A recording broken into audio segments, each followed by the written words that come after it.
సాటి లేని దేవుడు, సర్వశక్తిమంతుడు.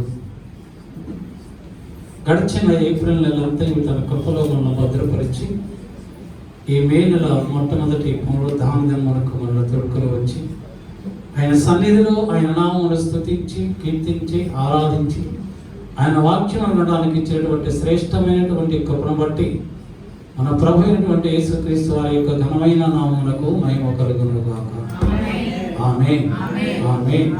ఈ పునరుద్ధాన దినం ముందు ప్రభువుని ప్రేమించి వచ్చిన మీ అందరికీ నా తరఫున, మా కుటుంబం తరఫున కూడా ప్రత్యేకమైనటువంటి వందనాలు తెలియజేస్తున్నాను.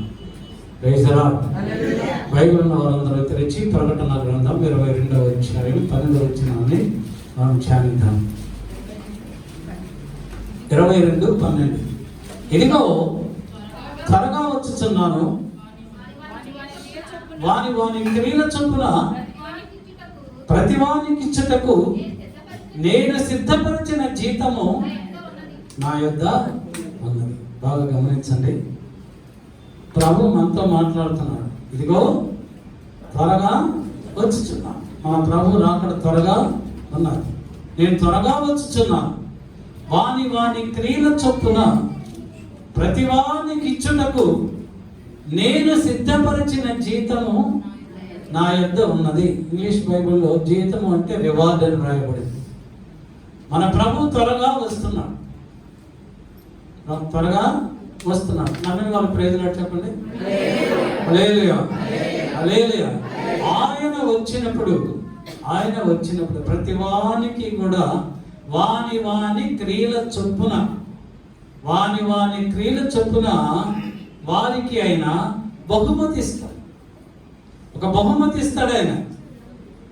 ఆ బహుమతి ఎంత విలువైన బహుమతి ఇస్తాడు, ఎంత ఖరీదైనటువంటి బహుమతి ఇస్తాడు ఆయన. మన క్రియలను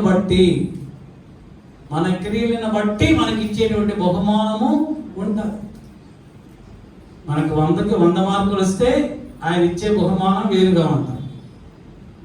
80 మార్కులు వస్తే ఒక రకమైన బహుమానం ఇస్తారు. 50 మార్కులు వస్తే ఇచ్చే బహుమానం వేరుగా ఉంటుంది. 30 మార్కులు వస్తే ఇచ్చే బహుమానం వేరుగా ఉంటుంది. 10 మార్కులు వస్తే ఇచ్చే బహుమానం వేరుగా ఉంటుంది. అందరికీ బహుమానాలు ఇస్తాడు. వాని క్రియల చొప్పున మంచి వారికి ఇస్తాడు, చెడ్డ వారికి ఇస్తాడు. 10 మార్కులు వచ్చిన వారికి ఇస్తారు, 80 మార్కులు వచ్చిన వారికి ఇస్తారు, 100 మార్కులు వచ్చిన వారికి కూడా ఆయన ఇస్తారు. మనం ప్రభువు దృష్టిలో, ఈ లోకం దృష్టిలో, మన ఇంట్లో వాళ్ళ దృష్టిలో, మన సంఘంలో, ఈ లోకం దృష్టిలో మనం 100 మార్కులు వస్తాయి అని అనుకుంటాం. దాన్ని బట్టి ప్రభు ఇవ్వడు, మనకి ఇవ్వడు. ఆయన దృష్టిలో, ప్రభు కను దృష్టిలో మన క్రియలు ఎలాగా ఉన్నాయో వాటిని బట్టి ఆయన మార్కులు వేస్తాడు. వాటిని బట్టి ఆయన బహుమతులు ఇస్తాడు. వాటిని బట్టి ఆయన ర్యాంకులు ఇస్తాడు. వాటిని బట్టి ఇస్తాడు. ఈ లోకంలో ఉన్న మనుషులను బట్టి కాదు. మన ఇంట్లో వాళ్ళందరూ మనం ఏం చేసినా మనకు సపోర్టే చేస్తారు. మన సంఘంలో వాళ్ళందరూ మనకు సపోర్ట్ చేస్తారు. మన బంధువులందరూ మనకు సపోర్ట్ చేస్తారు. కానీ ఆ క్రియలు, మన క్రియలు మన ప్రభువుకు నచ్చకపోతే ఆయన సపోర్ట్ చేయడు. ఆయన బహుమతి మనకు ఇవ్వడు. ఎలాగా ఇస్తాడు చెప్పడం మీరు? ప్రభు సన్నిధికి రావలసిన మనము ప్రభు సన్నిధికి రాకుండా ఏదో ఆంగ్యులు, విగ్రహారాధికులు వాళ్ళు ఏదో ఫంక్షన్ చేసుకుంటున్నారని, వాళ్ళు ఏదో అనుకుంటారని వెళ్ళకపోతే బాధపడతారని మనం వెళితే, ప్రభు దగ్గర మనకి 80 మార్కులు ఉంటే ఒక 20 మార్కులు తీసేసి మైనస్ చేసి 60 మార్కులు వేస్తారు. అలాగా మన జీవన విధానాలను బట్టి, మన క్రియలను బట్టి, మన క్రియల సత్క్రియలైతే, మన క్రియల వలన మన ప్రభువు మనం మహిమపరుస్తుంటే అప్పుడు ప్రభు మనకు మంచి మార్కులు ఇస్తాడు, మంచి బహుమతి ఇస్తాడు. దేవుని బిడ్డలమైన మనము మన ప్రభు దగ్గర నుండి శ్రేష్టమైనటువంటి బహుమానము పొందుకోవాలని, ఆ బహుమానము పొందుకొనుటకు ఆయన యొద్దకు, ఆ గురి యొద్దకి మనము పరిగెత్తాలి. ఆయన దగ్గర ఉన్నటువంటి శ్రేష్టమైనటువంటి బహుమానాన్ని పొందుకోవడానికి మనము మన క్రియలను సత్క్రియలుగా మార్చు మార్చుకుంటే అతి శ్రేష్టమైనటువంటి సంపూర్ణమైనటువంటి బహుమతిని ప్రభు మనకు అనుగ్రహిస్తాడు. అలా కాకుండా మన క్రియలు చెడ్డవైతే, ప్రభుకి ఇష్టమైనటువంటి క్రియలు కాకపోతే ప్రభు మనకి ఏమిస్తాడు? రోమీయులకు రాసినటువంటి పత్రిక 6వ అధ్యాయం, రోమీయులకు రాసినటువంటి పత్రిక 6వ అధ్యాయంలో, రోమీయులకు రాసినటువంటి పత్రిక 6వ అధ్యాయం 23వ వచనం రాయబడుతుంది, పాపము వలన వచ్చు జీతము మరణం. పాపము వలన వచ్చు జీతము మరణం. ప్రభు మనకి ఇచ్చేటువంటి బహుమానం ఏంటంటే మరణం. ఆయన దృష్టిలో మనకి 35 మార్కుల కంటే తక్కువ వస్తే, 35 మార్క్స్ వస్తే కానీ పాస్ అవ్వాలి కదా. ఆ పాస్ మార్కులు కూడా రాకపోతే, మైనస్ మార్కులు వస్తే ప్రభు ఏ బహుమతి ఇస్తాడంటే మరణం అనేటువంటి బహుమానం ఇస్తాడు, శాపం అనేటువంటి బహుమానం ఇస్తాడు, కష్టాలనేటువంటి బహుమానాలు మనకి ఇస్తాడు, శపించబడినటువంటి జీవితాన్ని మనకి ఇస్తాడు.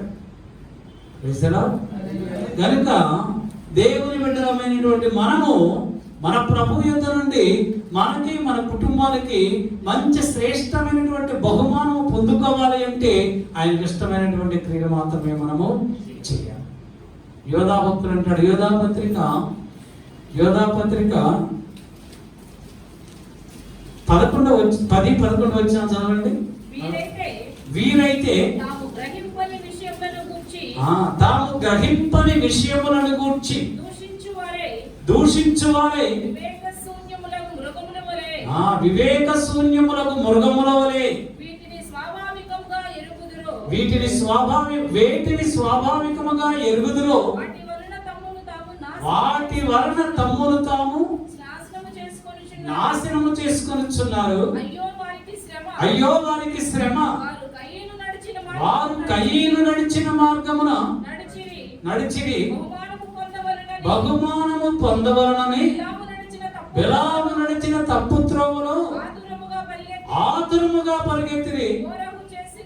కోరహు చేసినట్టు తిరస్కారము చేసి నశించిరి.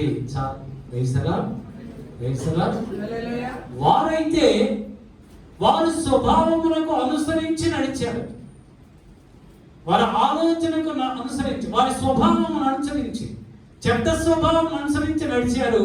అయ్యో వారికి శ్రమ. వారు కయీను మార్గములో నడిచారు. కయీను మార్గం అంటే, కయీను మార్గం ఏంటి? ఆదికాండం 4వ అధ్యాయం 8వ వచనం చదవండి. ఆదికాండం 4వ అధ్యాయం 8వ వచనం. కయీను తన తమ్ముడైన హేబేలుతో మాట్లాడెను. వారు పొలములో ఉన్నప్పుడు కయీను తన తమ్ముడైన హేబేలు మీద పడి అతనిని చంపాడు. కయీను ఏం చేశాడు? ఈర్ష్యతో, అసూయతో, ద్వేషముతో తన సొంత రక్త సంబంధిని, తన తమ్ముడిని చంపాడు. మరి అటువంటి వారి మార్గంలో మనం ఆడిస్తే దేవుడు మనకి ఎటువంటి బహుమానం ఇస్తాడు? కయీను మార్గములో నడుస్తూ దేవుని యొద్ద నుండి శ్రేష్టమైనటువంటి బహుమానం మనం పొందుకోవాలి అంటే దేవుడు మనకి ఇస్తాడా? ఎందుకు కయీను తన సహోదరుడైనటువంటి హేబేలుని చంపాడు? హేబేలు చేసినటువంటి పాపం ఏంటి? తన దగ్గర ఉన్నదాన్ని, శ్రేష్టమైన వాటిని దేవునికి బలిగా అర్పించాడు. స్వార్థపడినటువంటి, దుష్టుడైనటువంటి, దుష్టాలోచన కలిగినటువంటి కయీను దేవునికి అర్పించవలసినవి, శ్రేష్టమైనవి అర్పించలేదు. కనుక దేవుడైన యెహోవా అడుగుతున్నాడు, ఇదిగో కయీను, నీవు నీ తమ్ముడి కంటే శ్రేష్టమైన వాటిని నువ్వు అర్పించలేదు. నీ తమ్ముడైన హేబేలు శ్రేష్టమైన వాటిని నాకు అర్పించాడు. ఆ మాట ఎప్పుడైతే విన్నాడో కయీనులో స్వార్థం పెరిగిపోయింది, అసూయ పెరిగిపోయింది, ద్వేషం పెరిగిపోయింది. తన తప్పును తను తెలుసుకోలేదు కానీ, తన పాపమును తాను సరిచేసుకోవడానికి ఇష్టపడలేదు కానీ, తన దోషమును తాను గ్రహించడానికి ఇష్టపడలేదు కానీ, తన పాపమును పరిహరించుకోవడానికి ఇష్టపడలేదు కానీ, ప్రభు సన్నిధిలో మోకరించి తన యొక్క పాపములకు ప్రాయశ్చిత్తము కొరకై ప్రాధేయపడలేదు కానీ, క్షమించబడే ప్రభువును అడగలేదు కానీ, తమ్ముని మీద ద్వేషం పెంచుకున్నాడు. తమ్ముడు తనకంటే మించినవి, శ్రేష్టమైనవి, మంచివి, ప్రభుకి ఇష్టమైనవి ప్రభుకి ఇచ్చాడని అసూయ చేత తన తమ్ముడిని చంపివేశాడు. అక్కడ రాయబడుతూ ఆదికాండం 4వ అధ్యాయం 12వ వచనంలో దేవుడు ఏం చేశాడు? కయ్యూని నీవు నేలను సేద్యపరచునప్పుడు అది తన సారమును ఇక మీదట నీకు ఇయ్యదు. నీవు భూమి మీద దిగులు పడుచు దేశ దిమ్మరి పోయిందు అనెను. ఏం శపించాడు దేవుడు? కయ్యూని శపించాడు.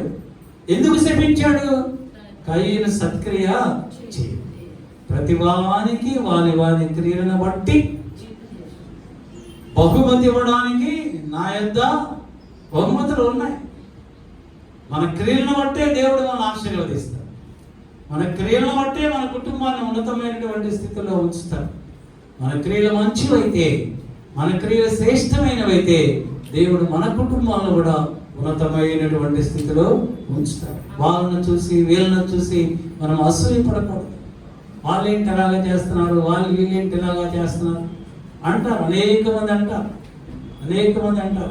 నేను ప్రభు సువార్త ప్రకటించేటప్పుడు నా వ్యాపారాన్ని వదిలేసి, నా బిడ్డలను వదిలేసి, నా భార్యను వదిలేసి ఎన్నో సంవత్సరాలు, ఎన్నో దినాలు ఈ దేశం అంతా తిరిగి సువార్త ప్రకటించడానికి వెళ్ళిపోతే డేవిడ్ రాజు గారికి పిచ్చి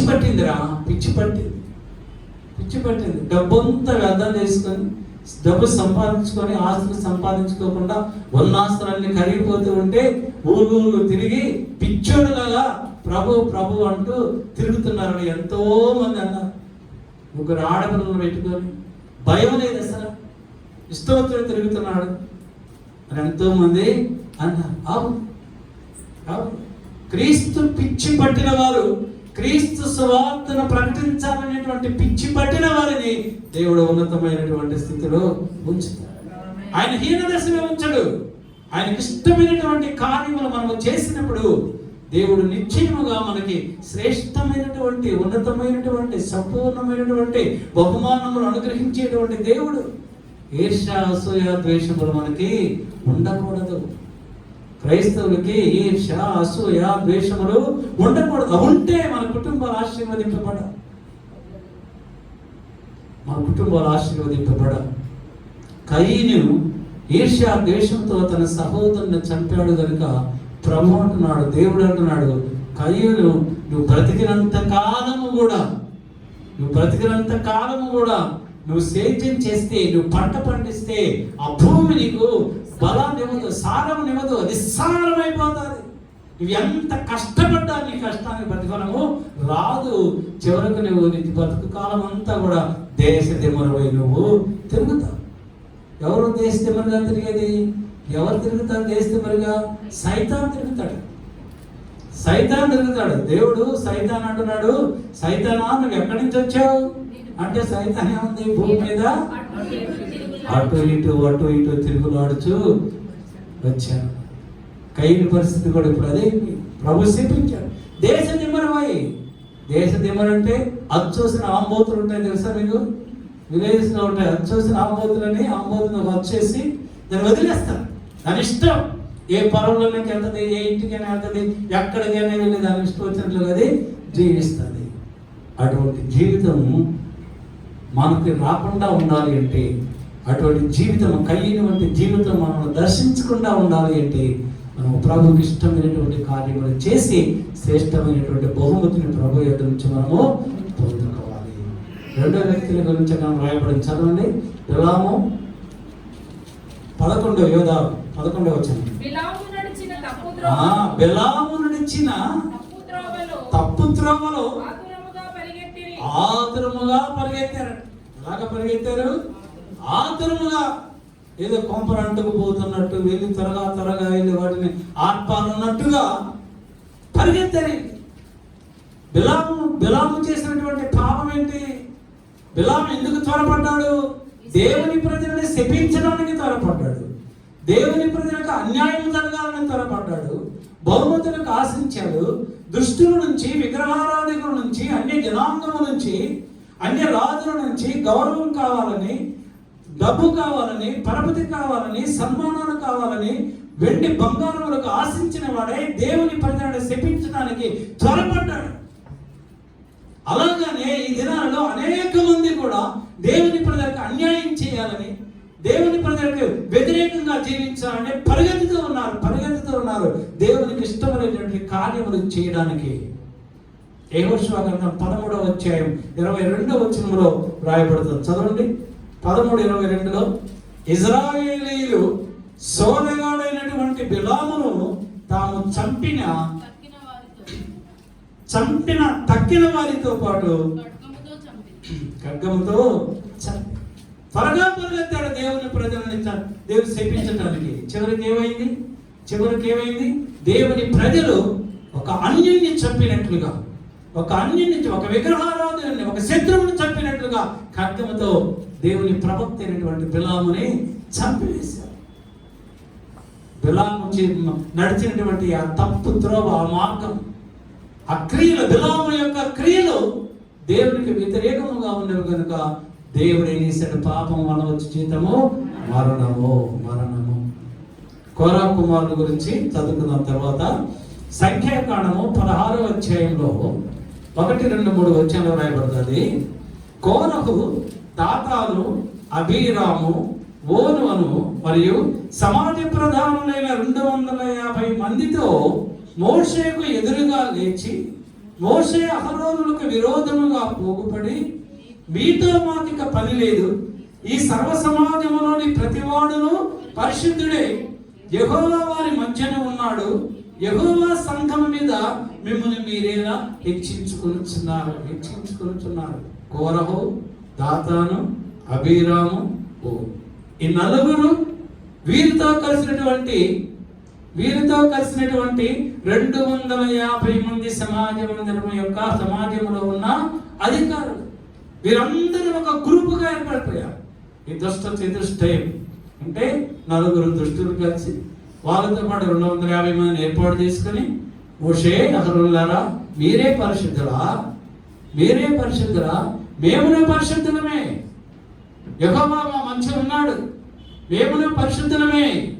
ఈ యొక్క సమాజం, ఈ సంఘాన్ని, ఇశ్రాయేలీయులని ఐగుప్తు దేశం నుండి కనాను దేశం నడిపించడానికి దేవుడు మాకు శక్తినిచ్చాడు, మాకు సామర్థ్యాన్ని ఇచ్చాడు. మీరే నడుపుతారా? మీరే న్యాయకత్వం ఇస్తారా? మాకు లీడర్షిప్ ఇవ్వండి, మేము నడిపిస్తాం. దేవుడు మాతో మాట్లాడుతున్నాడు.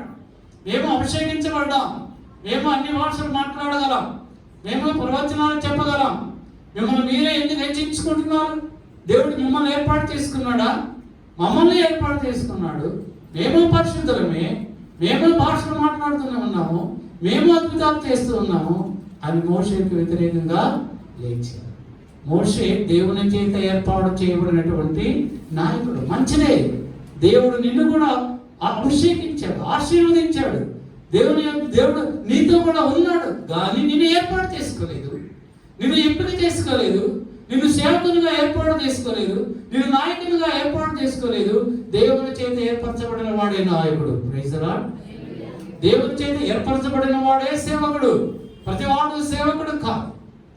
దేవుడు మోషేని ఏర్పాటు చేసుకున్నాడు, మోషేని పిలుచుకున్నాడు, ఎంపిక చేసుకున్నాడు, ఏర్పాటు చేసుకున్నాడు, నాయకత్వం ఇచ్చాడు. నేను నీకు తోడై ఉంటాను వాగ్దానం చేశాడు. నువ్వు భయపడద్దు, నువ్వు దిగులు పడద్దు, నువ్వు జరియద్దు, మోషే నేను నీకు తోడై ఉన్నాను అని మోషేని ఏర్పాటు చేసుకున్నాడు కనుక, మోషేకి ఈ సర్వ సమాజం అప్పచెప్పాడు కనుక మోషే ఇశ్రాయేలుని నడిపిస్తున్నాడు. అయితే వీరు, ఈ నలుగురు 250 మందితో కలిసి ఒక గ్రూపుగా ఏర్పడి మోషేకి వ్యతిరేకంగా లేచారు. అప్పుడు దేవుడు ఏం చేశాడు? సంఖ్యాకాండం 16వ అధ్యాయం 31 నుంచి 35 చదవండి. అతడు ఆ మాటలన్నీ చెప్పి చాలించగానే వారి కింది నేల ఏమైంది? నెరవేర్చింది. దేవుని ఉగ్రత వచ్చినప్పుడు ఆ ఉగ్రతను ఏ మానవుడు కూడా తట్టుకోలేడు. ఏ మానవుడు తట్టుకోలేడు. మనం ఏంటంటే చేస్తాం, మనం ఎన్నో అతిక్రమాలు చేస్తూనే ఉంటాం. ఎన్ని చేసినా కూడా దేవుడు ఓర్పుతో, సహనముతో, శాంతముతో, ఆయన దీర్ఘశాంతము కలిగిన వాడు కదా. ఆయన క్షమిస్తూ క్షమిస్తూ క్షమిస్తూ క్షమిస్తూ ఉంటే నువ్వేమనుకుంటావంటే నేను చేసినవన్నీ కూడా మంచివే, మంచివి కాకపోతే దేవుడు ఎప్పుడో నన్ను శపించేవాడు కదా, ఎప్పుడో నన్ను మొత్తేవాడు కదా, ఎప్పుడో నా కుటుంబాన్ని నశింపజేసేవాడు కదా అని అనుకుంటావు. కానీ నువ్వు మారు మనసు నీకు రాదు. దేవుడు ఏం ఆలోచిస్తాడు? నువ్వు ఎప్పుడు మారు మనసు పొందుతావా? ఎప్పుడు తెలుసుకుంటాడు నా కుమారుడు నశించుకోవడం నాకు ఇష్టం లేదు, ఎప్పుడు మారు మనసు పొందుతాడా అని అనేక దినాల, సంవత్సరాలు ఆయన ఎదురు చూస్తూనే ఉంటాడు. కానీ మనలో మార్పు మాత్రము రాదు. ఆయనకి కోపం వచ్చినప్పుడు ఎవరు ఆర్పగలరు? దేవుని కోపాన్ని నరుడు ఆర్పగలడా? ఈ యొక్క కోరహు, దాతాను, అబీరాము, ఓనులు దేవునికి వ్యతిరేకముగా లేచినప్పుడు, దేవుని సేవకుడైన మోషేకు వ్యతిరేకముగా లేచినప్పుడు దేవుడు చూస్తూ ఊరుకోలేదు. ఆయన కోపానికి భూమి నెరవిడిచింది. అంటే భూకంపం వచ్చింది, నెరవిడిచింది. తర్వాత తన నోరు తెరచింది. వారిని, వారి కుటుంబాలను, కోరహు సంబంధులందరినీ, వారి సమస్త సంపాద్యమును మృంగివేసెను. వారును వారి సంబంధులందరూ ప్రాణముతో పాతాళములో కూలిరి. భూమి వారిని మృంగివేసెను. వారు సమాజములో ఉండకుండా నశించిరి.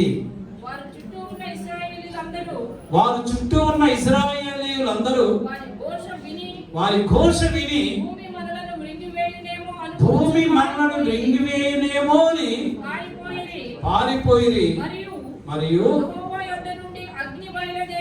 యెహోవా యొద్ద నుండి అగ్ని బయలుదేరి ధూపార్పణములు తెచ్చిన ఆ 250 మందిని కాల్చివేసెను.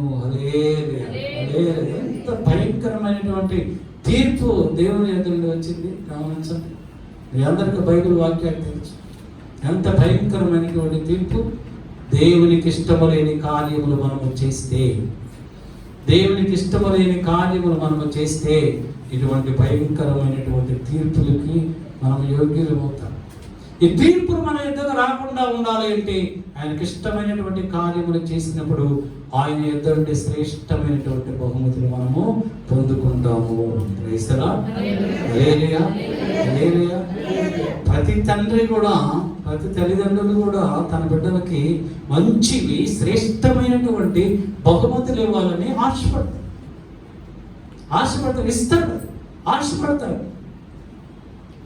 ఈ లోక సంబంధమైనటువంటి మనమే ఆశపడితే మన దేవుడైనటువంటి యేసయ్య నిశ్చయముగా ఆశపడతాడు. మనందరికి మంచి బహుమతులు ఇవ్వాలని ప్రభు ఎంతో ఆశగా ఉన్నాడు. ఆయన దగ్గర ఎన్నో బహుమతులు ఉన్నాయి. అవన్నీ మనకే. జనముల ఐశ్వర్యము మీకు చెందురు అని రేపడతారు. ఈ లోకములో కనిపిస్తున్నాయి పెద్ద పెద్ద టవర్స్, పెద్ద పెద్ద బిల్డింగులు అన్నీ కూడా మనమే. ప్రభు మన కొరకే ఏర్పాటు చేశారు. వాళ్ళేదో రాత్రి మగ అన్యాయం చేసి, అక్రమాలు చేసి, మోసాలు చేసి, దగా చేసి, దౌర్జన్యాలు చేసి, గొండాయిలు చేసి అంతస్తు మీద అంతస్తులు కట్టారు. వాళ్ళకి తెలియదు చివరికి అదంతా దేవుని బిడ్డలుగా అయిపోతారు.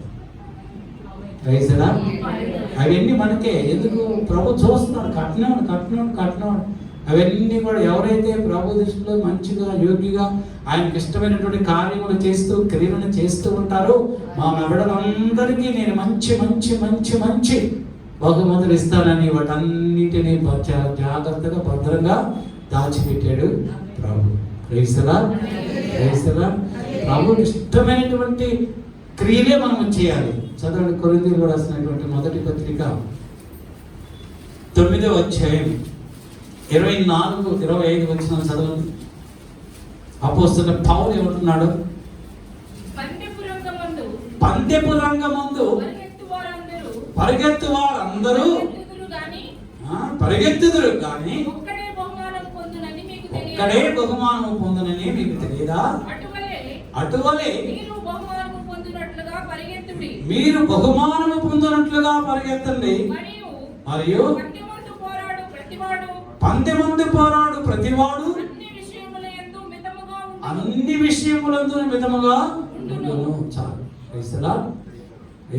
పందెపు రంగములో అందరూ పరిగెత్తుతారు. దేనికి పరిగెత్తుతారు? బహుమానము పొందాలని పరిగెత్తుతారు. బహుమానము పొందాలని అందరూ పరిగెత్తుతారు పరుగు పందెంలో. కానీ బహుమతి కావాలి అని ఆ బహుమతి కొరకే పరిగెత్తే వాళ్ళు కొంతమంది ఏమంటారు, వారు మాత్రమే బహుమతిని పొందుకుంటారు. పరుగు పందెంలో పిటి ఉషా పరుగు పందెంలో పరిగెత్తుతుంది. ఎందుకు పరిగెత్తుంది? నాకు ఆ బహుమతి కావాలి. ఆ బహుమతి నాకు రాకపోతే, ఆ బహుమతి నేను పొందుకోలేకపోతే, అసలే కష్టాలతో, బాధలతో, ఇరుకులతో, ఇబ్బందులతో, కరువు కాటకాలతో కష్టపడుతున్నట్టు నా కుటుంబానికి దిక్కు లేదు. చాలా పేద కుటుంబం నుంచి వచ్చింది పిటి ఉషా. చాలా కష్టపడింది. రాత్రి మొగలు ఎన్నో కష్టాలు. ఆమె ట్రైనింగ్ లో నేర్చుకుంటుంటే ఆమె పాదముల నుంచి రక్తం అలాగా కారిపోయింది. భయంకరమైనటువంటి ఎండలో, బీచ్ రోడ్లో ఇసుక మీద ఆ ట్రైనింగ్ ఇచ్చే అతను ఆ ట్రైనింగ్ ఇస్తూ ఉంటే పరిగెత్తుతూ ఉంటే కాళ్ళు వాచిపోయి బొబ్బలెక్కి అందులో నుంచి రక్తం కారుతూ ఉండేది. అయినప్పటికీ ఆమె గురి దేని మీద ఉన్నది? బహుమతి పొందుకోవాలి. దేవుని సంగమా, నీవు నేను కూడా ఎంత కష్టం వచ్చినా, బాధ కలిగిన, నిందలైనా, అవమానములైనా ప్రభుని విడిచిపెట్టకుండా అది ఎంత కష్టమైనా సరే దేవునికి ఇష్టముగా ఆయన విడిచిపెట్టకుండా మనం జీవించినప్పుడు దేవుడు మనకు ఉన్నతమైనటువంటి ఆ బహుమానాన్ని ఇస్తాడు. అపోస్తలుడు పౌలు అంటున్నాడు, ఫిలిప్పీయులకు రాసినటువంటి పత్రిక 3వ అధ్యాయం 12, 13, 14 వచనాలు చదవండి. ఇదివరకే నేను గెలిచి తిని అని అయినను, ఇదివరకే సంపూర్ణ సిద్ధి పొందితినని అయినను నేను అనుకోవట్లేదు. కానీ నేను దేని నిమిత్తము క్రీస్తు యేసు చేత పట్టబడితినో దానిని పట్టుకొనవలనని గురి యొద్దకే పరిగెత్తుచున్నాను. దేవుడు నన్ను ఎందుకు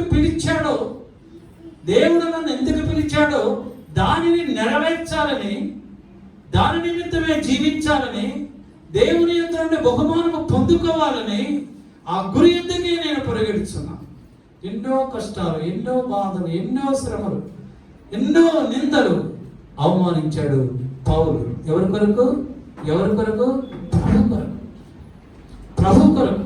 ప్రభు యొద్ద నుండి ఆ బహుమానమును పొందుకోవడానికి ఎన్ని అడ్డంకులు వచ్చినా, ఎన్ని అవరోధాలు వచ్చినా, ఎంతమంది కొట్టినా, నదులలో, సముద్రములలో, బెత్తములతో, కొరడాలతో, ఎన్ని దెబ్బలు తిన్నా, ఆకలితో, దాహంతో అలమడిస్తున్నప్పటికీ పౌలు ప్రభుని విడిచిపెట్టదు. గురి యొద్దకే పరిగెత్తాడు. 2వ తిమోతికి రాసిన 2వ పత్రిక 4వ అధ్యాయం 7వ వచనం చదవండి.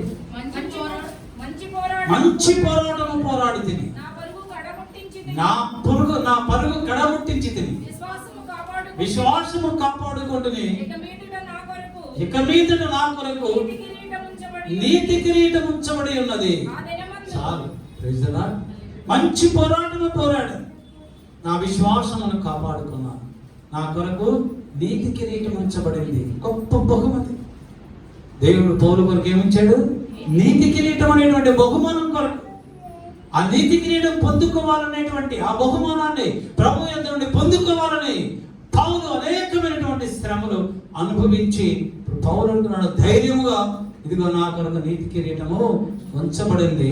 నా కొరకు మాత్రమే కాదు కానీ నాలాగా జీవించే ప్రతి వారికి కూడా నీతి కిరీటము ఉంచబడి ఉన్నది. Praise the Lord. ఆ నీతి కిరీటం మనం పొందుకోవాలి.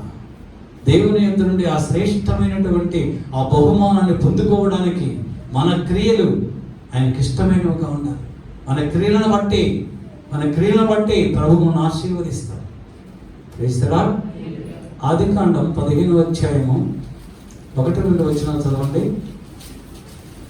యెహోవా వాక్యము అబ్రహామునకు దర్శనమునందు వచ్చి అబ్రామా భయపడకము, నేను నీకు కేడము, నీ బహుమానము అత్యధికమగునని చెప్పాను. చాలు. Praise the Lord. ప్రభు ఏం మాట్లాడుతున్నాడు అబ్రహాముతో? రాత్రి స్వప్నములో దర్శనం చూస్తూ ఉన్నాడు. వాక్యం వచ్చి మాట్లాడుతుంది. ఆ వాక్యమే మన ప్రభు అయినటువంటి యేసుక్రీస్తు. యోహాను సువార్త 1వ అధ్యాయం 1-3 వచనాల్లో ఉంటారు. ఆ వాక్యము ప్రభువు అబ్రాహాముతో స్వప్నములో మాట్లాడుతున్నాడు. ఏమని మాట్లాడాడు? నీ బహుమానము అత్యధికమవుతాడు. నీకు ఇప్పటికే ఒక బహుమానం ఇచ్చాడు, కానీ ఇంకా నీ బహుమానం అత్యధికంగా ఉండాలి. ఎందుకంటే నీవు నాకు ఇష్టమైనటువంటి కార్యములు నువ్వు చేసావు, నాకు ఇష్టమైనటువంటి క్రియలు చేసావు. అబ్రహాం ఏం చేశాడు? దేవునికి ఇష్టమైనటువంటి క్రియలు 12వ అధ్యాయం 1-4 వచనాలు. యెహోవా నీవు లేచి దేశము నుండి నీ బంధువుల యొద్ద నుండి నీ తండ్రి ఇంట నుండి బయలుదేరి నేను నీకు చూపించు దేశములో వెళ్ళుము. నిన్ను గొప్ప జనముగా చేసి నిన్ను ఆశీర్వదించి నీ నామమును గొప్ప చేయుదును. నీవు ఆశీర్వాదముగా నుందువు, నిన్ను ఆశీర్వదించు వారిని ఆశీర్వదించదువు, నిన్ను దూషించు వారిని శపించెదను. భూమి యొక్క సమస్త వంశములు నీ యందు ఆశీర్వదింపబడునని అబ్రహాముతో అనగా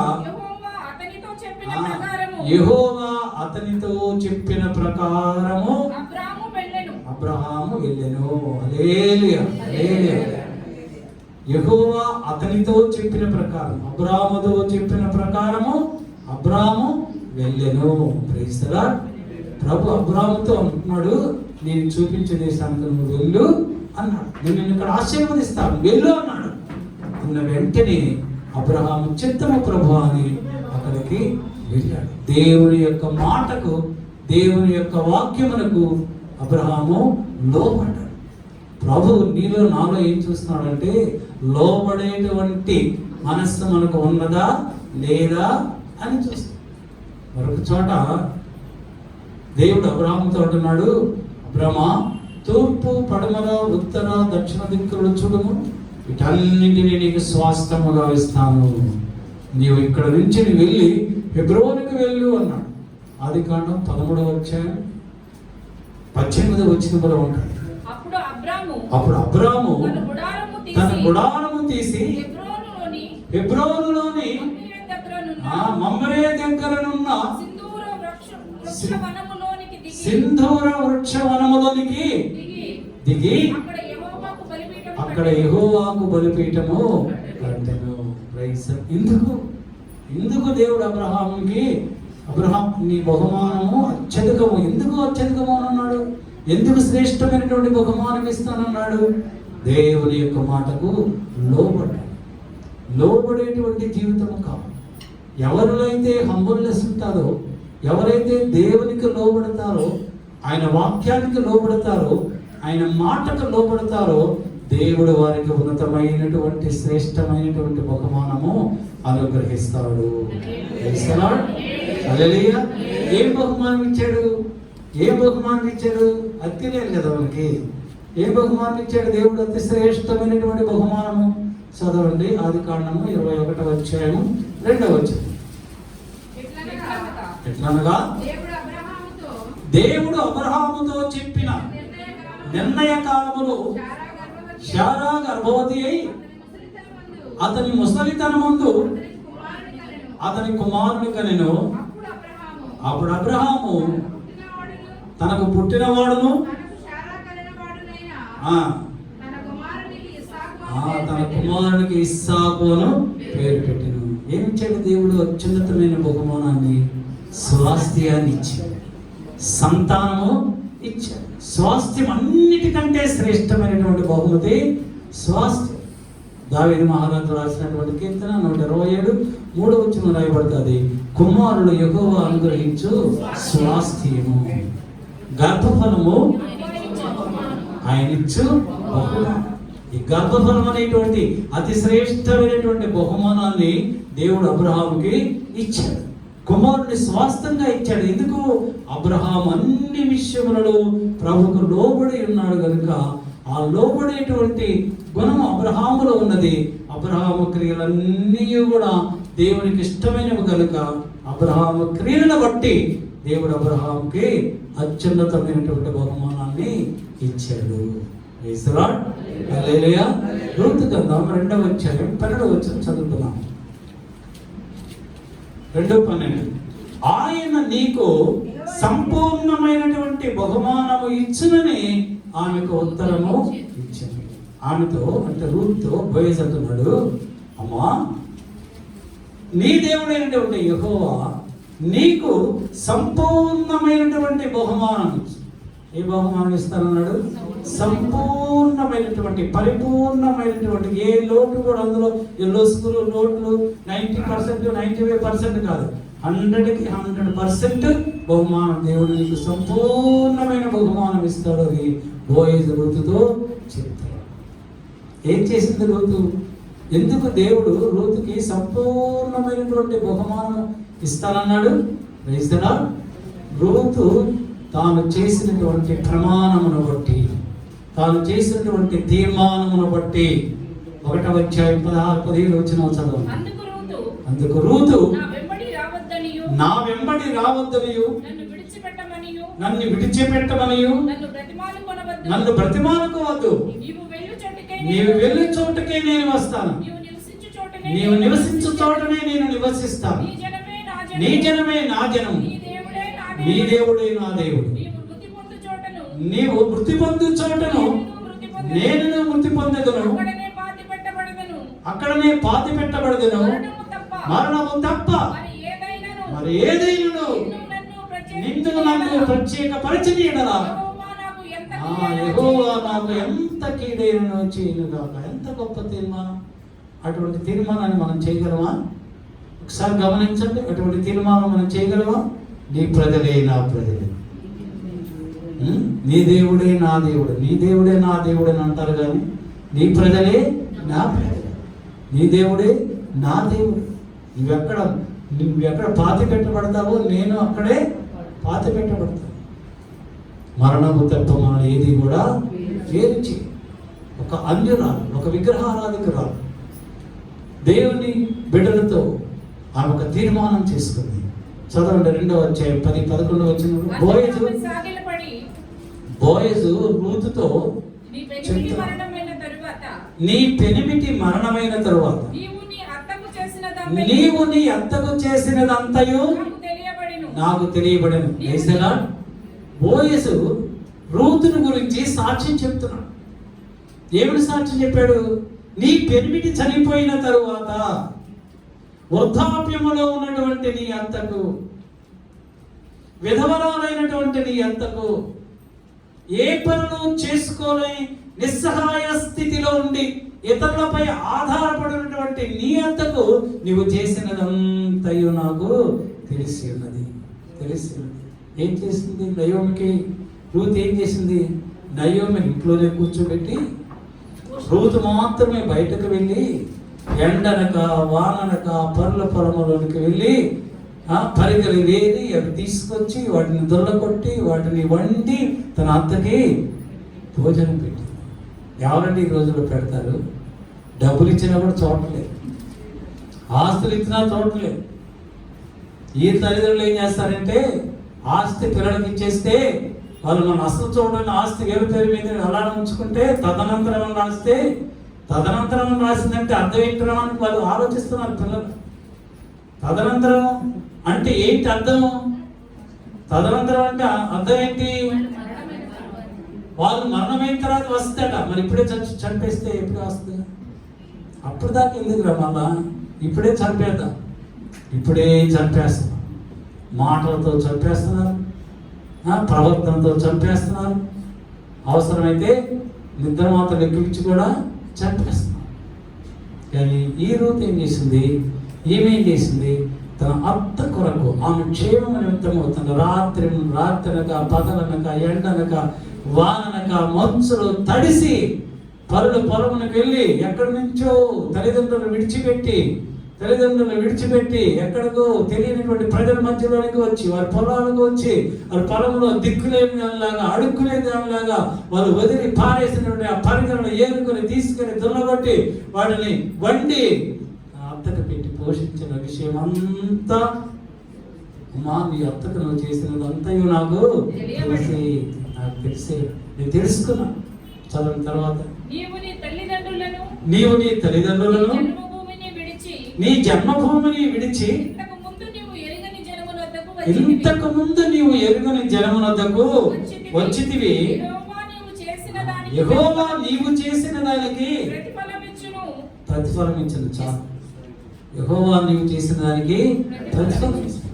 నీ తల్లిదండ్రులను విడిచిపెట్టి, నీ తల్లిదండ్రులు, నీ బంధువులు, నీ స్నేహితులు వాళ్ళందరినీ విడిచిపెట్టి నువ్వు ఎరుగనటువంటి ప్రజల మధ్యలోనికి వచ్చి బిగ్గుగా భయంతో నువ్వు జీవిస్తున్నావు.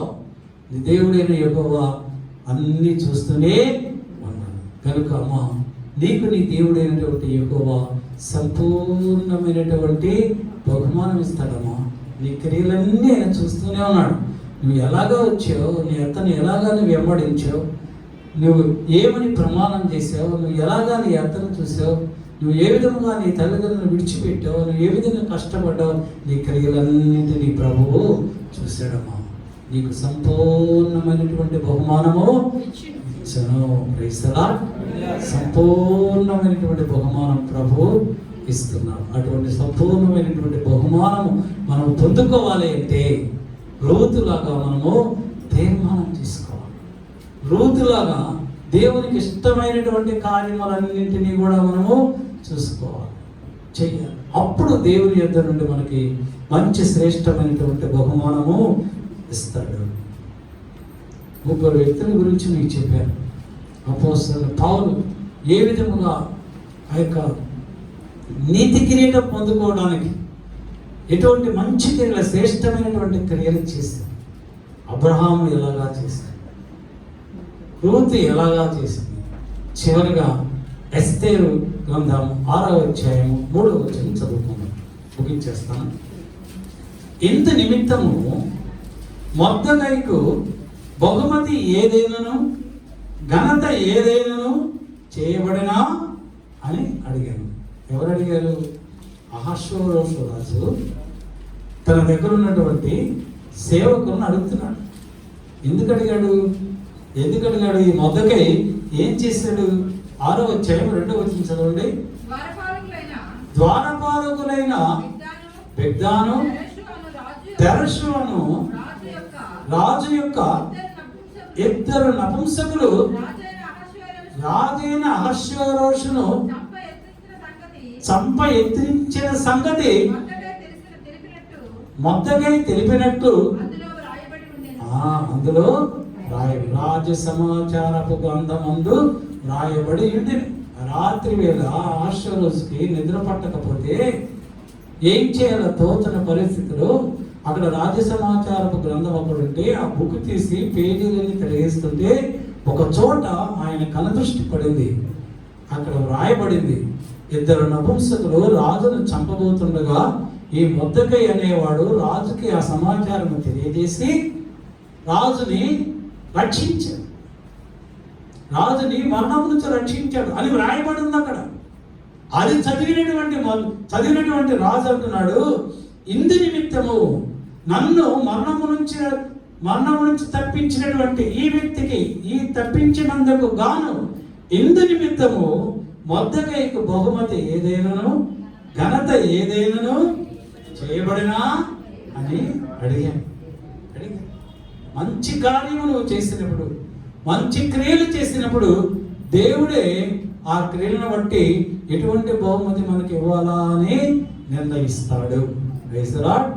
11వ వచనం చదవండి. 11వ వచనం చదవండి. ఆ ప్రకారమే హామాను ఆ వస్త్రములను ఆ గుర్రమును తీసుకొని మొర్దెకైకి ఆ వస్త్రములను ధరింపచేసి ఆ గుర్రము మీద అతను ఎక్కించి రాజవీధిలో అతను నడిపిస్తూ రాజు గణపతిని అపేక్షించువానికి ఈ ప్రకారమే చేయదగునని అతని ముందర చాటించెను. రాజుని ఏ విధంగా కనపరచాలో ఆ విధంగా కూడా మొర్దెకైని కనపరిచాడు. ఎవరు? దేవుడు కనపరిచాడు, రాజు కనపరిచాడు. ఎందుకు?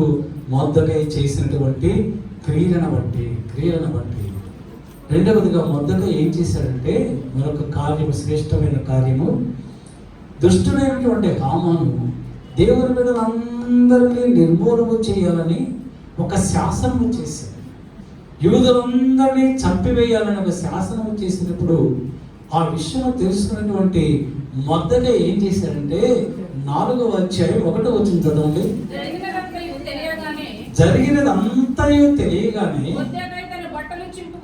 మొర్దెకై తన బట్టలు చింపుకొని గోనె బట్టలు వేసుకొని బూడిద పోసుకొని పట్టణము మధ్యకు బయలు వెళ్ళి మహాశోకముతో రోదనము చేశాడు. అంటే తన ప్రజల పక్షముగా, తన ప్రజలకు వచ్చినటువంటి భయంకరమైనటువంటి శాపము పక్షముగా, తన ప్రజలకు కలిగినటువంటి కష్టము పక్షముగా మొర్దెకై గోనె పట్ట కట్టుకొని ఆ యొక్క నడివీధిలో దేవునికి రోదనతో విజ్ఞాపన చేశాడు. ప్రభు దానిని చూశాడు.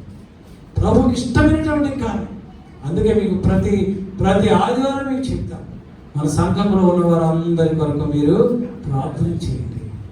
కొంతమంది వారి కష్టాలు చెప్పుకుంటారు, కొంతమంది చెప్పుకోలేరు.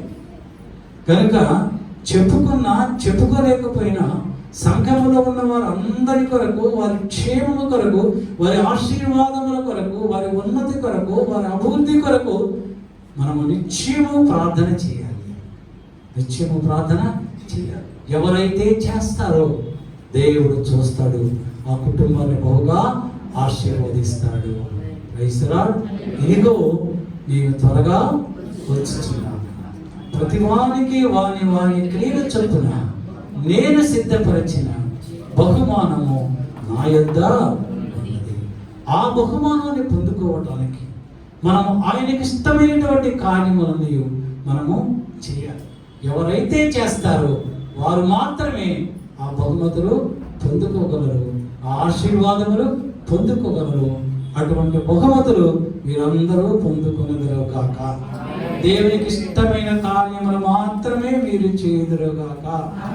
ఆమేన్. ప్రభు మిమ్మల్ని వాక్యం ద్వారా ఆశీర్వదించును గాక. ఆమేన్. తలవంచండి, ప్రార్థన చేస్తాను.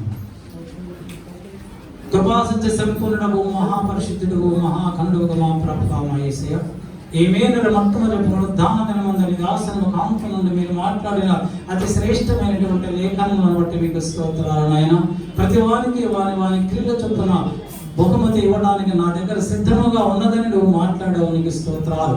మా క్రియలను మేము సరిచేసుకొని మీకు ఇష్టమైనటువంటి క్రియలు చేస్తూ, మీకు ఇష్టమైనటువంటి వారిగా మేము జీవిస్తూ, మీకు యుద్ధ నుండి శ్రేష్టమైనటువంటి బహుమతులు పొందుకునే వారిగా ఆ శ్రేష్టమైనటువంటి కృప మా అందరికి మీరు అనుగ్రహిస్తున్నందుకు మీకు స్తోత్రాలు నాయన. నిన్న వాక్యమును మా హృదయములో భద్రపరచుకొని వాక్య ప్రకారం జీవించేటువంటి కృప మా అందరికీ, మా సంఘ బిడ్డలందరికీ పేరున మీరు అనుగ్రహించండి నాయన. ప్రతి కుటుంబాన్ని కూడా ప్రత్యేకమైనటువంటి అత్యధికమైనటువంటి బహుమతులతో, సంపూర్ణమైనటువంటి బహుమతులతో మీరు ఆశీర్వదించి మీరే మహిమ పొందుకునమని యేసు పరిశుద్ధ నామమున బట్టి అడుగుతూ వేడుకలుచు పొందుకొనిచున్నాము మా పరమ తండ్రి. ఆమేన్. మన పరమ తండ్రి అయినటువంటి దేవుని ప్రేమయు, మన ప్రభువును రక్షకుడైన యేసుక్రీస్తు వారి యొక్క కృపా రక్షణ, పరిశుద్ధాత్మ దేవుని కన్యోని సహవాసము సన్నిధి కూడి వచ్చినటువంటి సంఘ బిడ్డలందరికీ, ఇంకా రాలేకపోయిన వారికి అందరికీ, వాక్యమును ప్రకటించిన దైవజనులకు, వారి కుటుంబాలకు, యూట్యూబ్ ద్వారా వాక్యం వినిచిన వారందరికీ ఇప్పుడును ప్రభు రాకడ పర్యంతము సదాకాలము తోడైండును గాక. ఆమేన్.